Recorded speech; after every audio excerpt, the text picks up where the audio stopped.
ভারতের সেনাপ্রধান জেনারেল উপেন্দ্র দ্বিবেদী বলেছেন, বাংলাদেশে চলমান পরিস্থিতির ওপর নয়াদিল্লি নিবিড়ভাবে নজর রাখছে এবং কোনো ধরনের ভুল বোঝাবুঝি বা ভুল ব্যাখ্যা এড়াতে দুই দেশের সামরিক বাহিনীর মধ্যে যোগাযোগের সব চ্যানেল খোলা রাখা হয়েছে। বুধবার নয়াদিল্লিতে সেনাবাহিনীর বার্ষিক সংবাদ সম্মেলনে এক প্রশ্নের জবাবে তার এমন মন্তব্য আসে। একজন সাংবাদিক প্রশ্ন করতে গিয়ে বলেন, বাংলাদেশের সঙ্গে পাকিস্তানের সম্পর্কে যে নতুন সমীকরণ সেটা ভারতের জন্য হুমকি হিসেবে দেখা হচ্ছে। ভারতীয় সেনাবাহিনী বিষয়টি কিভাবে দেখছে? জবাবে জেনারেল উপেন্দ্র দ্বিবেদী বলেন, প্রথমত বাংলাদেশের ক্ষমতায় কি ধরনের সরকার রয়েছে তা আমাদের জন্য বোঝা গুরুত্বপূর্ণ।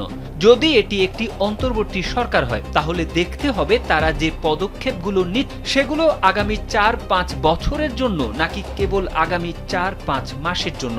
আমাদের বিবেচনা করতে হবে এখনই আমাদের কোনো তাৎক্ষণিক প্রতিক্রিয়া জানানোর প্রয়োজন আছে কিনা। তিনি বলেন, দ্বিতীয়ত এই মুহূর্তে তিন বাহিনী তাদের যোগাযোগের সব চ্যানেল পুরোপুরি খোলা রেখেছে। ভারতীয় সেনাবাহিনীর একাধিক যোগাযোগের চ্যানেল সক্রিয় রয়েছে এবং আমি সেখানে তাদের সেনা প্রধানের সঙ্গে নিয়মিত যোগাযোগ রাখছি। একইভাবে অন্যান্য চ্যানেলের মাধ্যমেও আমরা যোগাযোগ বজায় রাখছি।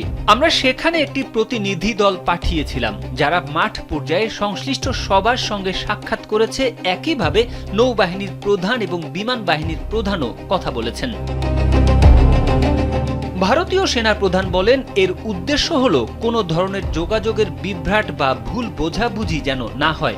আমি আপনাদের আশ্বস্ত করতে চাই যে এই মুহূর্তে তিন বাহিনীর পক্ষ থেকে যে পদক্ষেপগুলো নেওয়া হচ্ছে তার কোনোটি কোনোভাবেই ভারতের বিরুদ্ধে নির্দেশিত নয়। সক্ষমতা উন্নয়নের বিষয়টি একটি চলমান প্রক্রিয়া। ভারতও তা করছে, অন্যান্য দেশও করছে। আর আমাদের প্রস্তুতির দিক থেকে বলতে গেলে আমরা সেখানে পরিস্থিতি নিবিড়ভাবে পর্যবেক্ষণ করছি। তারেক আহমেদ, কালবেলা।